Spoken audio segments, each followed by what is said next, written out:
اس لوہار کا ایک ہی بیٹا تھا مگر بہت سست اور کاہل۔ سارا دن آوارہ گردی میں ضائع کر دیتا۔ وقت گزرتا رہا لیکن لوہار کے بیٹے میں کوئی تبدیلی نہ آئی۔ جب تک باپ کام کرتا رہا آرام سے گزر بسر ہوتی رہی۔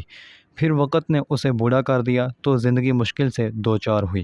ایک دن لوہار پریشانی کے عالم میں بیوی سے مخاطب ہوا، ہم پر لعنت ہے کہ ہم نے ایک ایسا بیٹا جوان کیا جو کسی کام کا نہیں اور کاہل اور نکھٹو ہے۔ سوچو ذرا، اب بھی اگر اس نے کام نہ کیا تو ہم کھائیں گے کہاں سے؟ میں بوڑھا اور لاچار ہو گیا ہوں، مجھ سے کچھ نہیں ہوتا لیکن اب بھی وقت ہے۔ اسے کہو کوئی کام سیکھے اور پیسہ کمائے، آج ہی سے کام شروع کر دے ورنہ زندگی بڑی مشکل ہو جائے گی۔ لوہار نے اپنی بات ختم کی تو اس کی بیوی پریشان ہو گئی۔ وہ جانتی تھی کہ اس کا بیٹا اس قابل نہیں ہی کہ کچھ کر سکے، پیسہ کمانا تو بہت دور کی بات ہے۔ سوچ بچار کے بعد اس نے تنہائی میں بیٹے کو ایک سکہ دیا اور کہا کہ دن کا زیادہ تر حصہ باہر گزار دو، شام کو گھر آ کر اپنے باپ کو سکہ دینا اور کہنا کہ تم نے یہ کمایا ہے۔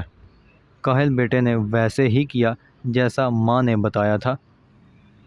شام کو جب وہ گھر لوٹا تو اس نے سکہ باپ کو دیا تو باپ نے سکہ لے کر انگلیوں میں گھمایا اور چولہے میں جھونک دیا اور غصے سے بولا، یہ سکہ تم نے اپنی محنت سے نہیں کمایا۔ بیٹا خاموش ہو گیا کیونکہ وہ سمجھا کہ باپ کو حقیقت کا علم ہو گیا ہے۔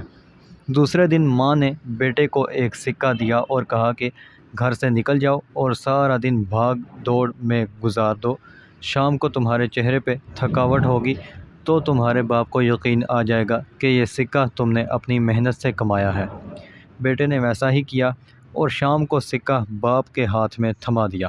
اس نے چند لمحے سکہ انگلیوں میں گھمایا اور اسے بھی چولہے میں جھونک دیا اور سختی سے بولا، تم نے پھر مجھے دھوکہ دینے کی کوشش کی، یہ سکہ تمہاری محنت کی کمائی کا نہیں ہے۔ ماں نے محسوس کر لیا کہ اس کے بیٹے کو کچھ نہ کچھ کرنا ہی پڑے گا۔ چونکہ جب باپ نے سکہ آگ میں پھینکا تو بیٹے کے چہرے پہ پریشانی کے کوئی آثار نہ تھے۔ اگر یہ سکہ اس نے اپنی محنت کی کمائی سے کمایا ہوتا تو وہ پریشان ہو جاتا۔ ماں نے بیٹے کو سمجھایا، اب تم جان چکے ہو کہ اپنے باپ کو بے وقوف بنا نہیں سکتے، اسے مزید تکلیف مت دو، جاؤ کوئی کام ڈھونڈو، یہ پرواہ نہیں کہ تم کتنے پیسے کماتے ہو، جو بھی کما کر لاؤ باپ کو دو اور اسے بتاؤ کہ تم اپنے پاؤں پہ کھڑے ہو گئے ہو۔ بیٹا خاموشی سے چلا گیا اور ہفتہ بھر مختلف جگہوں پر کام کیا۔ جب اپنی محنت سے کچھ پیسہ اکٹھا کر لیا تو اس نے اپنے باپ کو لا کر دیے۔ باپ نے سکے مٹھی میں لیے اور گھمائے اور پھر انہیں آگ میں جھونک دیا اور بولا، مجھے یقین نہیں آتا کہ یہ تمہاری ہی کمائی کے ہیں۔ بیٹے نے جب یہ سنا تو آگ کی طرف بڑھا اور غصے کے عالم میں بولا، یہ آپ نے کیا کیا؟ میں نے ہفتہ بھر صبح سے شام تک محنت مزدوری کی، یہ پیسے اکٹھے کیے اور آپ نے آگ میں پھینک دیے۔ باپ نے بیٹے کی طرف دیکھا اور مسکرا کر کہنے لگا، اب مجھے یقین آ گیا ہے کہ سکے تم نے اپنی محنت سے ہی کمائے ہیں۔ جو سکے تمہیں بغیر محنت کے ملے